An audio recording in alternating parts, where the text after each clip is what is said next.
Almost any time when you listen to a video or watch a video rather, it is always about a so-called fantastic player. You know, somebody with a famous name in chess, and it is so good, and they never make mistakes, and they are so great, and blah blah blah, and all that. I think it's actually much more rewarding to watch people analyze their own games rather than celebrating the games of other players. I mean, famous players. I've never been an idol worshipper, so personally, I don't care who is who and who play what game, when and where. I mean, it doesn't give me any pleasure or any knowledge how to improve my own game, actually. So I think it's much better to just play, and just go over databases. And it doesn't matter who play the games as long as they're stronger than you are. So it doesn't matter if the player is rated 2,800 or 2,200, depending on your own strength. So, I mean, if you're a beginner, you can just play over the games from your local chess club or whatever. It doesn't really matter. So, anyway, in this game I was black. The time control was 2 minutes with 1 second on each move. And it was played online. It was the knight off defense. Later I started playing off the knight to c3, knight c6. Obviously the most common move here is a6. It stops, knight b5, bishop b5, after queen c7 for example, which is a very typical move in the knight, well, it's a Sicilian. So I'm playing knight c6, and this is actually perfectly fine. I remember a long time ago when I started thinking, okay, what happens if white takes the knight and black takes back with the pawn, and then white plays e5. Well, in fact, nothing happens. I mean, if you're new to this, it might look a little bit ugly. For example, if knight takes knight, pawn takes, and then something like e5. I mean, it looks like black is just... the pawn structure looks really bad, but it doesn't really matter at all. Black can just take the pawn, and if queen takes, no problem. King takes, black is just up a pawn. And there's no compensation at all for the loss of the pawn. But again, anyway, it does look a little bit ugly when you think about it, but really, it's no problem at all. So my opponent played bishop e3. I'll play knight g4, and this is, usually there is a pawn on a6. I mean, when the queen wants to go to c7 or maybe even a5, but okay, if it goes to a5, then the knight b5 idea is no problem. But a6 is a very useful move, but I don't care about that, so I play knight to g4. And of course this is still an old book. My opponent played bishop to g5, but there is also either bishop c1 or bishop b5. If bishop b5, black can continue with knight takes e3, and okay, if for example bishop takes over here, well, let's just take a look at that. If instead of bishop g5, bishop b5, and if knight takes e3, of course it is possible to play something like knight takes c3, and white is simply threatening a discovery. So for example, if knight takes over here, then just knight takes over here with check, king takes, and rook takes, and it's just an equal game, I believe. So if that had happened, I think I probably would have played bishop d7 here, but again, knight takes e3 is perfectly fine. So my opponent didn't play that, so he played probably the most common move, or at least a move you see very often over the board. But again, like I said, there is bishop c1. But he played bishop g5. And after h6, black usually plays g5 here. There is again also a6, but g5 makes sense because obviously you want to develop this bishop somewhere, and obviously black cannot play e6 because, well, the queen would just drop. So g5, bishop g3, bishop g7, h3. I've also seen many people play bishop e2, but if, for example, bishop e2, all you have to do is, well, at least this is what I play. I'll just play h5 here, and if this move, then you can either play h4 or just move the knight somewhere, probably to e5. So, I mean, those are the moves you often see.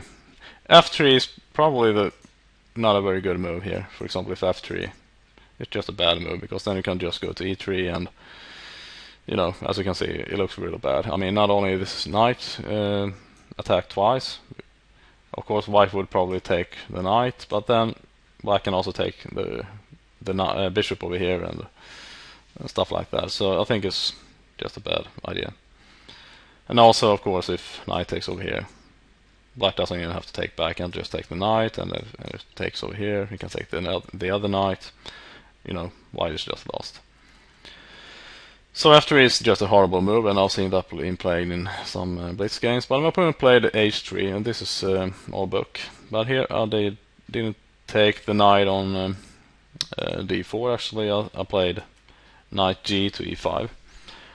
The book move was actually, like I said, bishop takes over here. Well, let's just take a look at that. Bishop takes d4, h takes g4, and queen a5. And I just think black is better here. But I didn't play that. I played knight to e5. He played queen d2. I played bishop e6.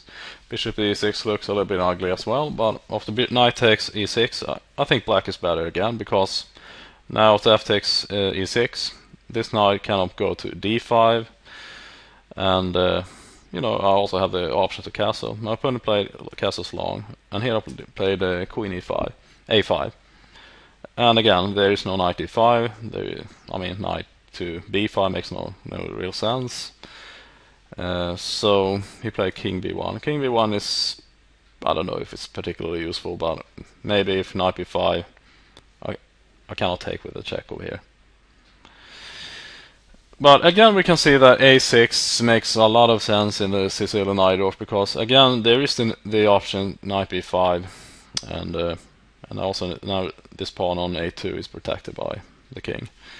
But a6 really makes a lot of sense now when I take a look at this. I mean, right in this quick video. But of course, a6 is a key move in the Najdorf. But knight c6 is a perfectly playable move, like I said.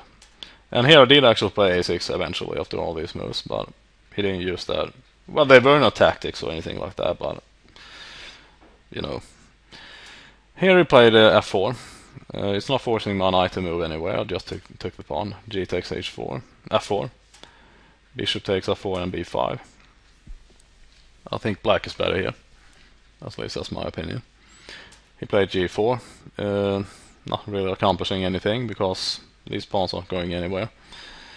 I played b4. So obviously black is ahead in the attack here. He played knight to e2, which is well, that's forced because the mistake was to allow b4 in the first place. So after b4 there is no other square than e2, but that allows knight to c4. And here he blundered with. I did say in the beginning of this video that it wasn't a blunder game, but you know, queen c1 is just a obvious mistake. The only move obviously was this move, queen d3. Okay, I'll get a fork with this move. Yeah, so obviously he's going to lose in exchange at least. Probably the game. But he played queen c1, which loses the queen after bishop takes b2.